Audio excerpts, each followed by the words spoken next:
Hi అండి, నేను మీ జోయస్ అన్నాన్ని. ఈరోజు నేను చేయబోయే రెసిపీ వచ్చేసి ఎగ్ వైట్ కోర్మా అండి. సింపుల్గా ఏ విధంగా చేయాలో వీడియోలో చూసిద్దాం రండి. ఓకే అండి, ఫస్ట్ ఒక ప్యాన్ పెట్టుకుందాము. ఈ ప్యాన్లో కొంచెం ఆయిల్ అనేది వేసుకుందాం మనము.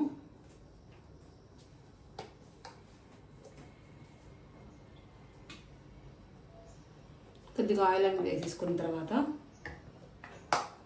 హీట్ అయిందండి. ఒక 3 ఆనియన్స్ వరకు తీసుకున్నాను. 3 ఆనియన్స్, ఒక 5-6 పచ్చిమిర్చి తీసుకున్నానండి. ఈ ఆయిల్ అనేది యాడ్ చేసుకున్నాం మనం.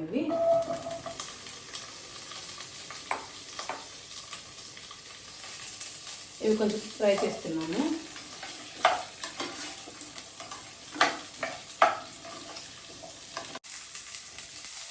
ఓకే అండి, ఇందులోనే కొంచెం గార్లిక్, కొంచెం జింజర్, ఈ రెండు కూడా వేసేసుకుందాము.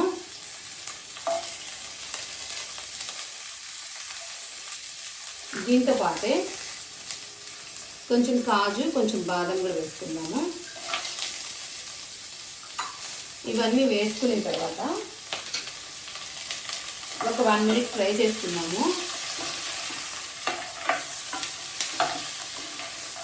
ఫ్రై అయిన తర్వాత మనం దీంట్లో కొంచెం వాటర్ అనేది యాడ్ చేద్దామండి.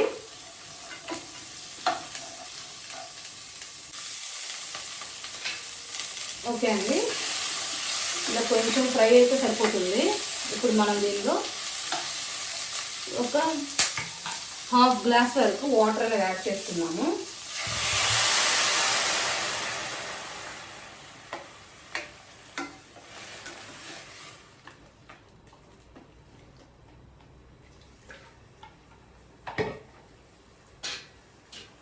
యాడ్ చేసుకొని వీటిని కొంచెం కుక్ చేసుకుందామండి.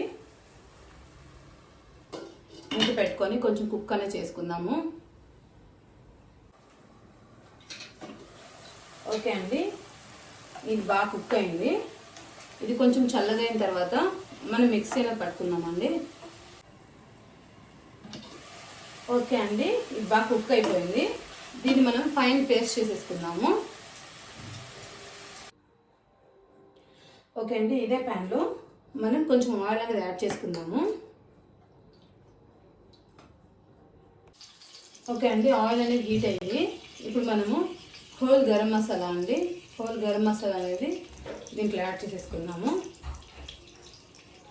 ఓకే అండి, గరం మసాలా అనేది ఫ్రై అయింది. హోల్ గరం మసాలా అనేది మనం ఇంతకు ముందు ఫ్రై చేసి పెట్టుకొని మిక్సీ చేసుకున్నాం కదండి, ఆ పేస్ట్ కూడా దీనిలో యాడ్ చేసేద్దాం మనము.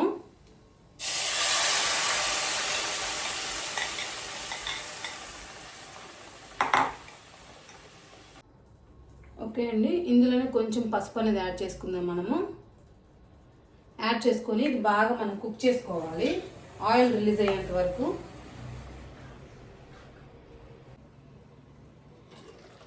ఓకే అండి, ఇలా కుక్ అయ్యేటప్పుడే మనము కొంచెం ఒక 1 స్పూన్ వరకు పెప్పర్ పౌడరు, ఒక 1/2 స్పూన్ వరకు గరం మసాలా, టేస్ట్కి సరిపోయినంత సాల్ట్ ఇవి వేసేసుకొని బాగా మిక్స్ చేసుకోవాలండి. ఇవి కూడా